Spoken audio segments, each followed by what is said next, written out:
there, and welcome to the Seven Figure Entrepreneur Podcast, where we empower authors with tools, resources, and inspiration to build prosperous book brands.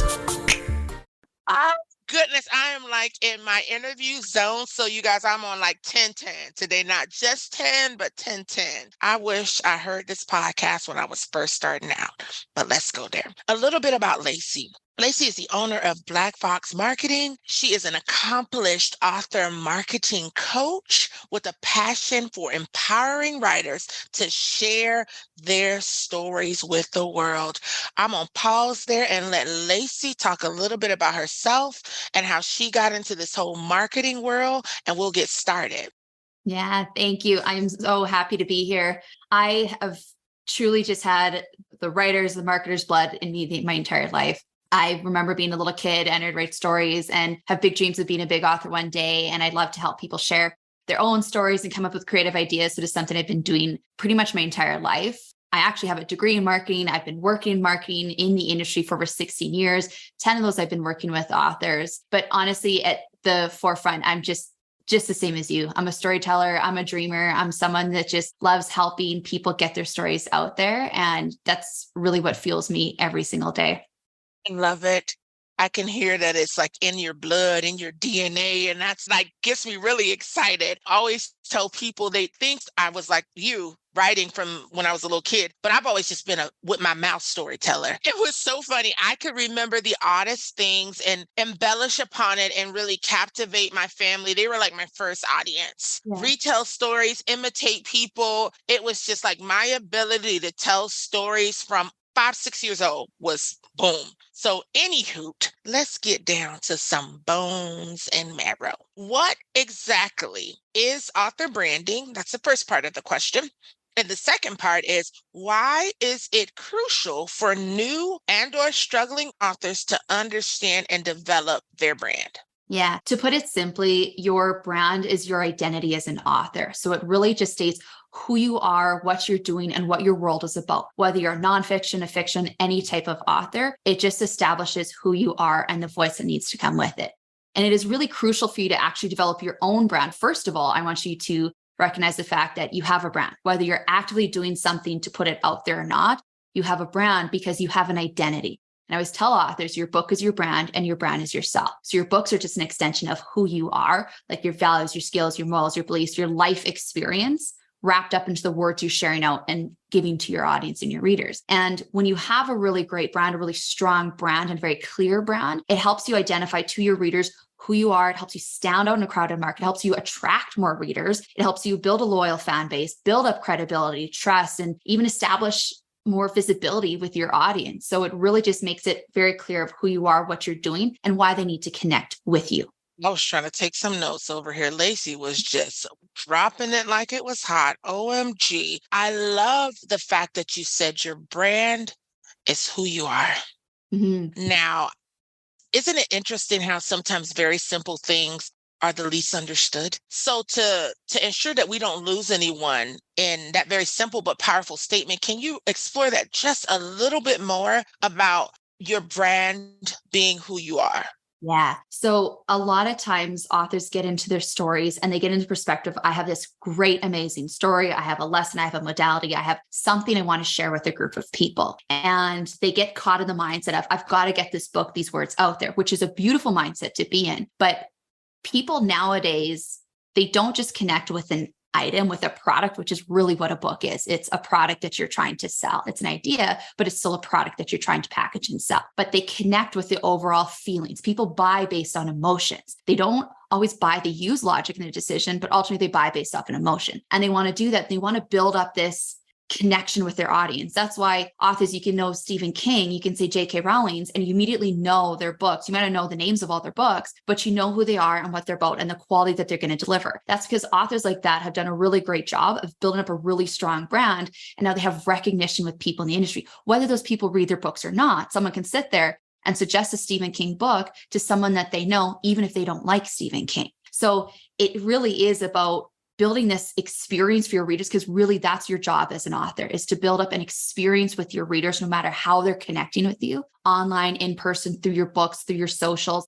on your website, anywhere, and that they feel this connection with you. And that's what gets readers coming back. That's what gets readers waiting a year between book launches, even though they're going crazy because you left them on a cliffhanger, or because they want extra information, or they want your book on leadership to dive deeper and they want to learn more skills. It's when you have that connection with them, they've bought into you, into your voice, into your message, and they want to connect with you because they feel this tie. They feel a weight to your words. They feel a value in what you're creating. They know that when they interact with you, your books, or anywhere else, it's going to become value to them. And they're willing to put in that effort, pay their money, and they're willing to choose you over any other activity. Like, let's not forget, the author industry is a really crowded space, but you're not just competing against other books. You're competing against going and playing soccer with some friends. You're competing against just sitting outside by a campfire, spending time with your family, watching TV, binging a whole season of a show. Like, you have so many things you're competing against, not just other books, that when you create an experience for someone, it's like you're entering into a contract with them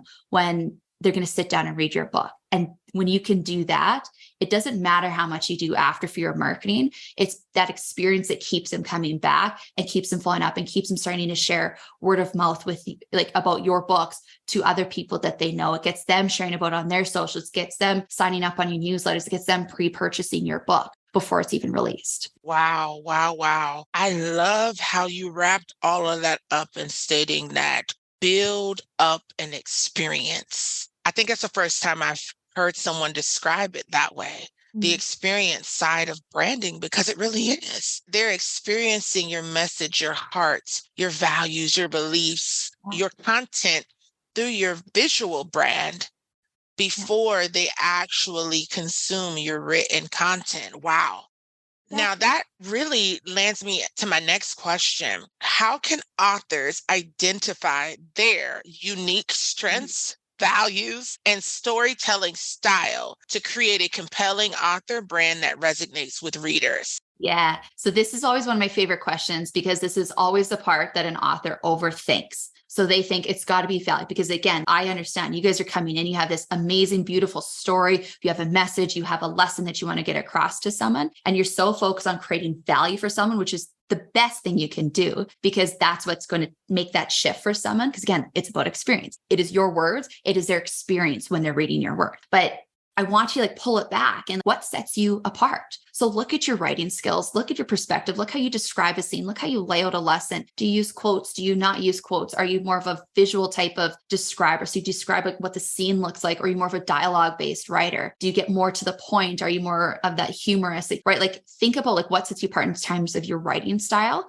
And then look at as well into your style, your tone, your voice, how does it sound when your words are coming across? How do you relate? Do your characters have a life of their own? You look at authors like a Sarah J. Maas, where all of a sudden her books, these characters exist as if they're their own people. People have created fan pages because her writing is so in depth. It just brought people into it that they just feel they're part of their story. I have authors that are children's book authors that people buy their books because they're I know that I want to just teach my kids some really good lessons, but I know they have a short attention span. I know they want to have fun and they want to have interesting stuff, but I want to teach lessons and some stuff that maybe I can't quite deliver. And I also had to have a great experience. So they know, and their books, I have one, 5 to 6 books we worked on together, launches Amazon day one bestsellers, which is huge because we really focus on what sets her books apart and then got that message to people. So just pull it back to what sets you apart. A great example is if you went and researched and just search for leadership books on Amazon.com, you'll have 50,000 results will show up for leadership books. Well, if you're wanting to write a leadership book, it makes it right away pretty hard for you to stand out. So again, what sets you apart? What's different about your way of doing things, your methods, your descriptions, your everything else?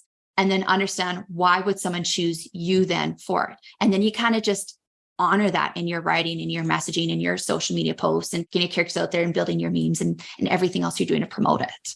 So do you believe that we can identify our unique strengths, values, and storytelling style, or is it something that our audience helps us to identify about the qualities we bring? I think it's a bit of both, because as a person grows and they get into new experiences, they learn, they shift. Just like when we're working at even a regular job, it's our coworkers that help us understand. It's our friends, our family that help us understand a little bit more about who we are. It's the situations, experiences we get into. So a great example is any author, your first book to the most recent book you've written, your style has developed and has shifted, and you're seeing how your audience connects. Sometimes we have characters that we just have as a side character, and an audience has this absolute love for that character, and they turn into a novella, they turn into their own series because we had that set up. So that's when I talk about like have like this big relationship with your audience. And then of course, like you want to be a bit adaptable, but at the end goal, even just the example, like if you're an author who's more descriptive in your writing, that's likely going to stay the same. You might hone that craft a little bit better. So it's still your identity, it's still your shift, but just like any person, you're going to evolve as time goes on, as you have more experiences, as you start to evolve as an author as well. So as soon as you start going to conventions and you can talk with people face to face, with your readers face to face, you're going to see what really works and how to interact. So you're just going to naturally evolve with the connections of them. They don't define your identity, you do that, but they'll absolutely be a part of how your identity grows and evolves as you go along. That's so good. And it may sound a little weird, but the image that came to my mind as you were talking, I was thinking about Flo with Progressive Insurance. Yeah. I legit believe that they had envisioned Flo to be like a side character. The whole message is supposed to be about Progressive. Flo is just wearing the white outfit. But like you said, with the people with the fan pages, Flo became just this thing. Like when you think of the Gecko and Geico, Flo and Progressive. So building something that resonate, connects, and people run away talking about, like, that's Flo's my friend. I've never met Flo in my life. So that was the image that came to my mind. Perfect example. When you were just sharing the details in response to my question. Yeah. I know with me as a writer, I'm a dialogue conversational style writer. And oftentimes I didn't know the quality of the experience I was bringing with my writers until I began to get feedbacks. So many people who I'd never met, who had never sat down and talked with me, who never experienced a true conversation with me, would tell me, when I was reading your book, it was like I was sitting down and you were talking to me. Now, most of them didn't know that that's my heartbeat. Yeah. Like that's all I wanted to do was just have a conversation. Literally, the opening of my book is a letter to my friends. Like, I just want to talk to you guys and let you know I've been thinking about you. I've been praying for you. This is what I'm hoping you gain out of it. And to hear complete strangers could have that kind of experience, to your point. And that's your brand. And like, if you have that, so if you can bottle that essence, and then now when you go and you're speaking in front of them, you're on your podcast, they go to your website, they see a social post and they feel that same conversation, that's when you know you've narrowed your brand in. And that's when you know you've got them, because now they feel this connect, just like with Flo, they feel this connection to you and it all becomes alive. And it's more than just your books. Like when you can get people to tie into the brand experience you've created and buy into it, you will sell them every single book you do. I know it's not about selling books. You're selling this experience, but they've already bought them before you've even written them. I could help me to be on track, guys. I'm trying because this is like, I'm eating this up personally. My next question is, what are some common branding mistakes that new authors often make, and what are the potential consequences of overlooking them?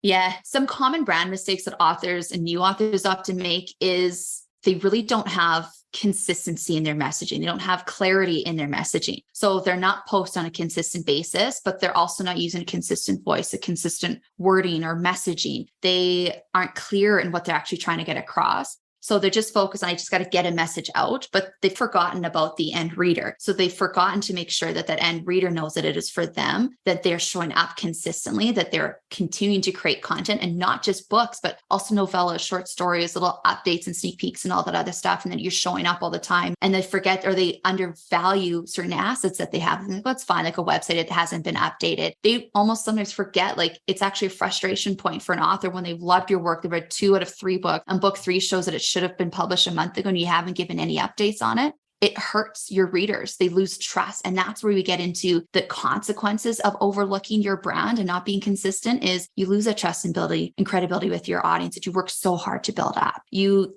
can't really build a loyal fan base because you almost seem flaky to them. There's a negative impact on your sales. Like you'll see it all the time. Authors will do a really great job around launch, where they'll post a lot, they'll do a lot of really great work, and then their message goes up, their sales are going up, and everybody's excited. Exactly. And they stop posting, thinking like, okay, like the launch is done. I'm tired. I'm done. Well, as their posting drops and messaging and they're getting in front of people drops, so too do their sales, which is not great. And then it's just that much higher of a hill to climb versus start at the same point where your launch happened and keep going, keep building. So it's just harder for yourself to keep established in this genre.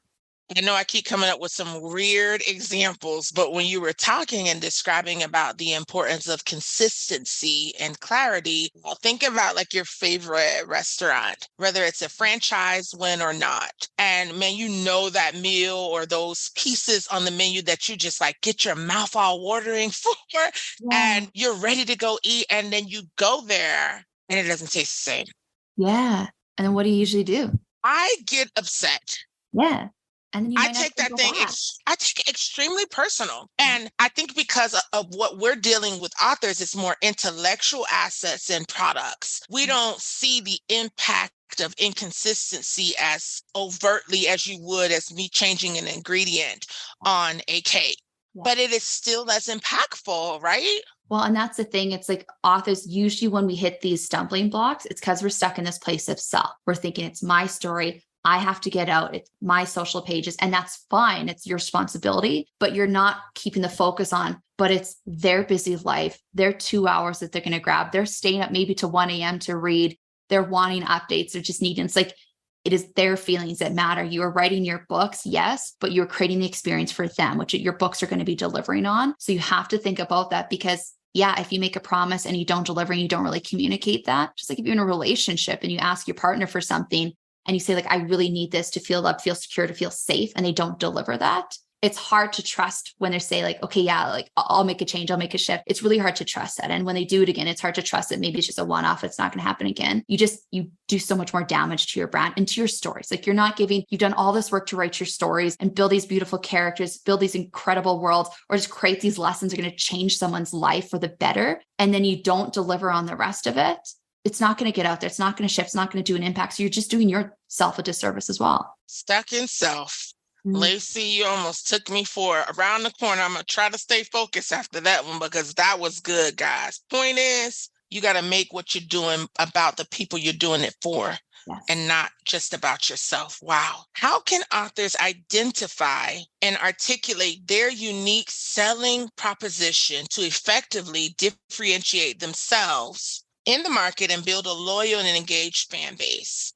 Yeah. This goes back a little bit to that understanding why you're different. So know like what sets you apart, what's different about you, what's driving you, your purpose behind everything. That's the biggest one. If you can tie, not just, I want to just change the world. I want you to dig deeper. Like I want to create a shift. I want to create a evolve. Like Tony Robbins always talks. We all know Tony Robbins. He's done incredible work around the world. He has his fun. He feeds people all over the world. And he does that. And he says like, I feed people because I know what it's like to go hungry. That is a purpose done right. When it feels like part of your nature, part of your duty as yourself as a human to do that. And so if you can figure out what your actual purpose is, deeper than just, I want to create fun stories, I want to engage with people. Those are surface things that are absolutely amazing, but I want you to dig deeper in why it matters. Like for me, it's like, I want to help people discover their authentic voice because I know what it's like to feel muted, right? I know what it's like to feel like you have to, like, you grow up in society and you're going to university and you're going to like your big corporate jobs and you feel you have to kind of adapt and shift your language. You have to be a bit of a chameleon and adapt your message for every other people. I've been in marketing. Marketing is all about shaping and sharing your story to your different audiences. It's so easy to fall into that same trap as a person as well. So it's like, I know what it was like to not fully live my voice, to not fully be authentic in my wording, to mute myself a little bit or to dampen my creativity. So it's like, that's why it's like when I locked into that of never again, and I want to help other people do this because I know how frustrating and struggling it can feel. I wanted to shift those people. So it's, first of all, identify what that actual purpose is that's driving you for it. Because no matter what you're doing, that's what's going to carry you through. Because being an author is just like the journey of any entrepreneur. It has ups and downs, has pitfalls, valleys, peaks, mountaintops, and it is a constant journey. And you're going to have the highs, you're going to have the lows. But being aligned to your purpose and knowing why you're doing it is going to help you keep going through that. And then the next on that is, again, going back to that market research of know what's out there, know what other types of books, not so you can replicate, but so you can understand why you are different. Because sometimes for people, it's really hard for us to understand what's unique about our voice until we see examples of other people, until we can point out what is unique and interesting about them that we've noticed. And then we go, how do we compare? How does our voice? How does our dialogue? How does this? Again, not so you can just get stuck in a comparison trap. And so you can like replicate, but so you can understand what's different about you. So I want you to make sure you're doing that, but put the positive spin on, okay, what makes me stand apart from that? How is my style different than that? How does it better connect? What can I do about me? That's when you can identify those things. That's when you understand what's unique about you. And now you have that unique selling proposition that you can go to market with. So you can go to your readers and say, this is the value of these books, not just against your competitors, but again, against everything else that they're doing, against even just a busy day and they just kind of want to go to bed. Wow. Wow. Wow. Oof. I know you guys are you talking about Tony Robinson. I'm like, you feed authors. Like you are feeding some authors today, starting with this one on the other side of this microphone. OMG. Wow. So digging a little further into some of the things you've already said with this next question, how can authors effectively align their brand identity with their target readers' preferences and expectations? Yeah, if you want to effectively align your brand identity with your target readers and like their expectations, what they're knowing, what they're wanting from you, first you have to know your audience. So you have to know who's most likely to read your book. And I'm not saying just age and gender, like those are good things to understand. But if that's all you're doing to differentiate your audience, then you're not going deep enough because you'll see even again, J.K. Rowling's. It is not just children in a certain age category that is reading her books or having the parties or having the stag at bachelorette parties or the birthday parties that are themed. Like it is people of all ages that are doing this type of stuff. So first you have to know your audience. If you want to align with them and you want to get your brand identity across, you have to know who they are, their likes, interests, dislikes, place of pain, point of need, their buying behavior. Essentially, you have to know why they would want to pick up your book. What state are they sitting in that would cause them to pick up your book as a solution to that state? Now, keep in mind, a solution doesn't always have to be for something negative. It can be they had a really busy day or they're stuck in a toxic relationship. They're stuck in a dead end job. They don't know how to move up in their careers. They want to learn a new skill. So some of their negatives, but it could also be the positives of, you know what, they just have a few minutes to themselves or a couple hours, want to take a bath. They want to relax, unwind, disengage from the week, and they just want to enjoy, or they want to fall in love with a romance. They want to fall into a fantasy and experience another world. Either way, understand that your book is going to solve a solution for them or provide a solution for them. And when you can target in on what that is, now you can start using the right messaging to attract them and you can speak to them to the state that they're in. So use the words, the keywords, the phrases, the terms that they would use to describe what they're in, and then speak about your book in terms of the transformation it's going to get them. When you can use the words that they understand and know, that's when you can properly align into what they need. And that's when your brand identity gets across. So I'm not saying adapt your messaging so it fits their ears. What I'm saying is use the wording that they understand so that they can get your message you're getting across. Just like if you're speaking to a person in conversation and they're maybe speaking a different language to you, where you're going to try to use words that they would understand. Or if they haven't heard a term, you're going to adapt, you're going to rephrase how you're going to deliver that. And then of course, through it all, you have to be authentic, right? So don't just write what you think that they want to hear. Don't just put out a message you think that they need to hear. Actually be authentic to it. And then that's where you can really connect to them. Wow. Do you have a book on this that we're talking about? I don't, but I'm working on it. I'm like, give us a link so we can all buy it, right? I will make sure I will update these show notes when the book comes out, guys, because she is filled to the brim. OMG. Wow, wow, wow. You made me think about when you were talking about making sure you speak the language.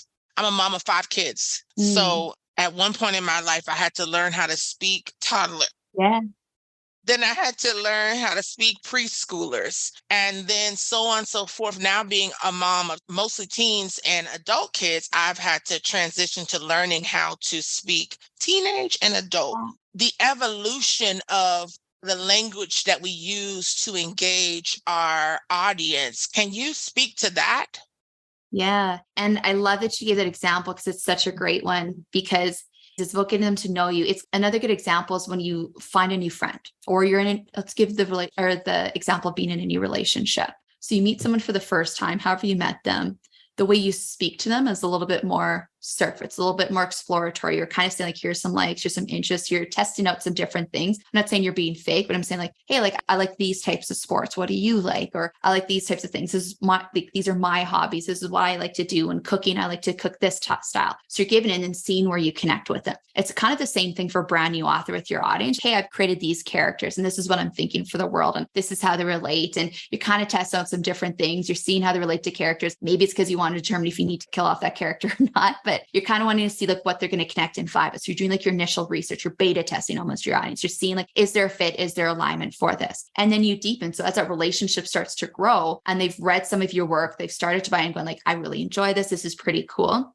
that's your opportunity for them to dig deeper. So don't just write a book and expect like, okay, the next book, that'll be fine. They'll come back, they'll buy in. People forget, they go, it's just like you had a conversation on a date and you never have a follow-up call or message. Oh, that's fine. And I'm like, I'm pretty busy this month. And a month from now, they'll remember. No, they've likely moved on to something else and then they've forgotten. So you want to keep them engaged. You want to keep having the conversation, deepen what you're saying, give more examples. This is a great time where you can give novellas or samples, or you can give behind the scenes about your writing, your book that you're doing. It doesn't have to be just about your characters or the modalities you're teaching. It can also be about you, because remember, you're still creating that relationship with them. And then you deepen that a little bit more and you give more information, you give more samples, you give more quotes, you give more things like this that they can keep reading, keep experiencing, and keep going like, yes, this is a really fit for me. Yes, I want to do this. And then all of a sudden it's time to ask them on date 2, which is your next book launch. And then they go, yeah, like without a doubt, I want to do this. So each interaction, you're just deepening that relationship with them, and you're going further into your characters. You're giving them more value. You're allowing them to engage with you a little bit more. You're being responsive to them. You're getting in front of them. You're speaking to them on podcasts, and you're going to events. You're engaging back and forth on social media. You're creating more content, you're being consistent in your messaging. And then it just keeps, that evolution keeps going. And then the relationship keeps building deeper and deeper till eventually you have this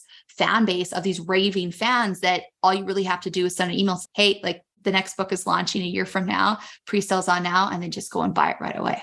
You are rocking me, because you begin to, as you were sharing, I was thinking, like, oh my goodness, I got to ask this question. Can you talk about the difference between the evolution of the conversation and a confusing one online? Yeah. So there can be, I guess, the real proof of if a conversation you're having, like anything you do when you create is a conversation between you and your reader. So your book is a conversation between you and your readers. Your website, the content you put on there, social media posts, when you're speaking on a podcast, that is a conversation between you and someone in your audience. So the determining factor is if the evolution is working and you're getting a deeper relationship, people are engaging back. They're talking back. They're asking questions. They're exploring. They're sharing it to their own pages. They're digging and be like, when is this coming out already? I need to do it. A fan pages had popped up. People are subscribing to your newsletters because yes, they want to see what else is coming out there. They're downloading the free ebooks that you're giving. They're connecting more. They're going onto your website. That is when the evolution is working well for you.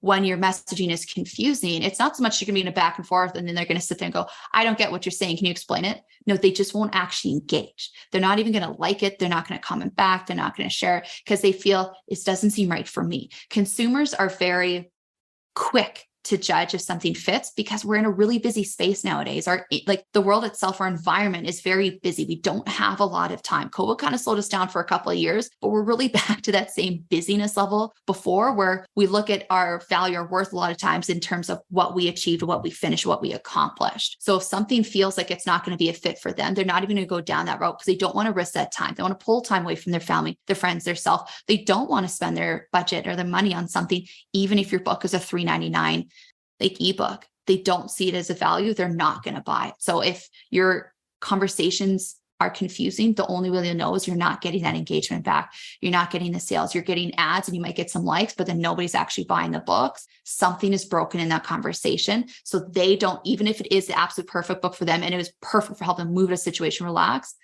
they clearly don't see that it's a fit for them. So what you're saying is not connecting. The words you're using, they don't recognize. The voice you're speaking, they don't understand it. And you're not getting that across them properly. Oh my goodness. I wish we had more time, but I got to try to slide this one in before I ask my final question. I was just sitting here thinking, as we're talking about the consistency, the clarity, the language, making sure we're remaining focused in that way, involving in the conversation, I begin to think about, well, what about this one? On Facebook, people do really good with me when I'm just posting still images or content. I try to make that be the same content on Instagram and LinkedIn, but my engagement looks absolutely different on Instagram when I'm using the exact same popular content from Facebook. But when I shifted to Reels, more style posting for some of the similar information, but bringing more video into it, I saw my engagement go up. And then on LinkedIn, they like link something that's proven where they can follow through and get some additional credibility or resources on that information. I saw my information go up. In this whole evolution and consistent, clear way of presenting ourselves, can you speak about how you can remain who you are, but show up how people need you on different platforms? Yeah, I love the question, and good for you for understanding that it is different. This goes back to, again, know your audience. Your audience is going to be different on different platforms. It could even be the exact same person, but how they use different platforms is going to shift. LinkedIn versus Instagram are two extremely different platforms. Instagram is more for that feel good, that vibe. I just want to kind of entertain myself. LinkedIn is very much for like building connections, relationships, furthering myself within the industry itself. So the same person is going to go into those in two different ways. It's just like if you run into someone at a gym versus at a board meeting. Well, the way you speak is going to be a little bit different. The way you act, the way you hold yourself is a little, like the gym, you're going to be a little bit more relaxed, more casual. The board meeting, it's going to probably be more to the point, more direct in the message. So it can even be the same message, but how you deliver it is going to shift because now the environment has shifted. So that's what we talk about. Like you have to know who your audience is and then know where they're coming. So you know how to interact with them in that same space. So you can have someone who's 15, you can have someone who's 42 that are both reading your books.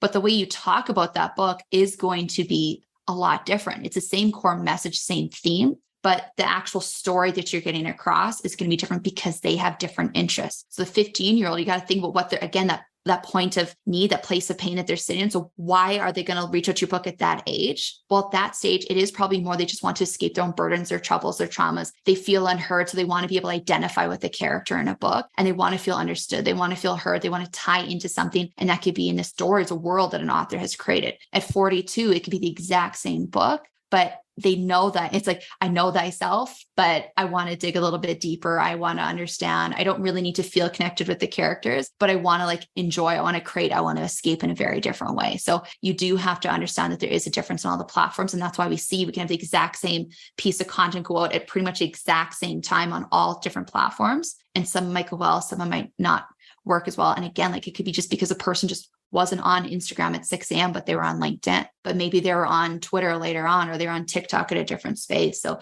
there's so much that goes into it that you have to, again, like you really just understand that audience of like, where they're going to fit, how they're going to connect, when can I better reach them at different points. So it's not about you and getting your story out there. It's about connecting and getting a message to those people whose lives you want to impact. Wow, wow, wow. So we promised our listeners we were going to talk about going from unknown to unforgettable, how to avoid some branding blunders. And I believe we over-delivered, guys. We are going to round this interview up with this final question, I promise. What are some practical steps that authors with limited resources can take to start building their brand presence and gain visibility in the industry? Yeah. The best thing you can do is to get in front of your audience. So the phrase is called BOPA, BOPA, borrow other people's audiences. For a new author just coming in that doesn't really have the connection, doesn't have the space in the industry, doesn't have the share in the markets, they don't have their collective readers. It's a new fantasy book and they're trying to go after Sarah J. Maas. It's a new thriller and they're going after Mary Higgins Clark. You have to understand that you've got to get in front of your audience as much as you possibly can. And while social media is really great, like you have a website, have your social media pages, have an email. Those are longer term build in the beginning when you're just starting out as an author. So you have to do those and you have to have the right strategy and processes in place because in the beginning, those are all like proof points. It's kind of like reviews. So when a reader's finding a new book and they're digging in, if you have like under 1,000 reviews, they're most likely to start digging into a little bit of reviews. But if you have 10,000 reviews, they just care. They see like a high star. They've read the description. It sounds right for them. They're just going to buy it. They don't need to dig in. So in the beginning, especially have the website, have your social media pages, make sure they're optimized. Make sure you're using the right words for your audience. Make sure you're creating engagement with your content. So content like draws them in, attracts them, gets them to not just like it, but comment back and respond and vote and all these other things. So you create like a bit of a community, but then at the same time, get in front of them elsewhere. So the fastest way you can build your credibility is to have someone else bring you into their space to speak to people that fit your audience. So go on podcasts, go on TV, go on radio, write for other blogs, go speak in an event, go host an event, like co-event, get another author who's in the industry and do a collaboration with them so you have access to their audience. When you're brought in by someone else, you're immediately they have an audience that already trust them, you're immediately brought in as a person with some initial credibility and trust because they go, well, they're bringing this person in as an expert. I trust them. I trust their voice, their opinion. I'm going to listen. So it's just a faster way to build that up and build that credibility, trust. And then you draw them back to your pages, your website, your social pages. And that's why I said it's so important for you to have really good content on there because that's just like a proof point to go, oh, they are legitimate. they are an author. They do have content. I actually do like the space. That experience for me when I listen to them on a podcast is the exact same as now I'm hearing them in a reel, or I'm seeing like a carousel, or I'm seeing them a static post on their social media, or I'm in their email newsletter that I'm getting now monthly. Like, yeah, that experience is the exact same. Okay, I'm bought in. Wow, guys. Whoa, whoa, whoa. I am telling you, from a woman who has been an entrepreneur for 16 plus years, and I've sat down with some great minds in the branding field. Lacy, you have blew my mind. Thank Like, you. you have blew my mind. And half of our listeners, I want to say thank you. Thank you, thank you, thank you. What you've delivered today is priceless. I mean, some timeless gems. I love how you rounded us out about borrowing other people's influence. That's a biggie for me. You got me thinking also about in it all, guys, and I'll let Lacy clean this up if I say something out of pocket, but a big mistake I'm going to leave you all with that I made in starting out with building my author brand was this. I did not distinguish myself as an author. I just thought I could become an author with an already established brand on a personal level. It's Octoryia, my family, and all those other kind of things. And what ended up happening, I was posting a lot of everything. Family, my this, my that, plus book stuff. No one understood who I was anymore. They got confused. They were like, well, is she writing books, or is she talking about going and doing things with her family, or is she sharing about God? I don't know who she is. I don't know what she's doing. So make sure, guys, that if you want to go from unknown to unforgettable, that you don't do it in a way that confuses people. I know sometimes it's harder to build from the bottom up, but if you have an established following on your personal level where they're used to seeing or hearing from you in a particular manner, and then you switch all of a sudden and start dumping other ways and other content on there, you can lose more than you gain by going into a market of people who they didn't sign up to connect with you in that way. Is there anything you would say to that? Yeah. And I think it's a great point, because you are shifting, your message is evolving. You are not to just, people are just going to leave, right? It's not going to be fit for them. And you just have to be okay with that. The biggest mistake authors make is they have all these pillars. Like, I am a mother, I am a father, I am a sister, brother, friend. I believe in God. I love yoga. I love writing and all this stuff. They have all these pillars and they think everything has to be very separate.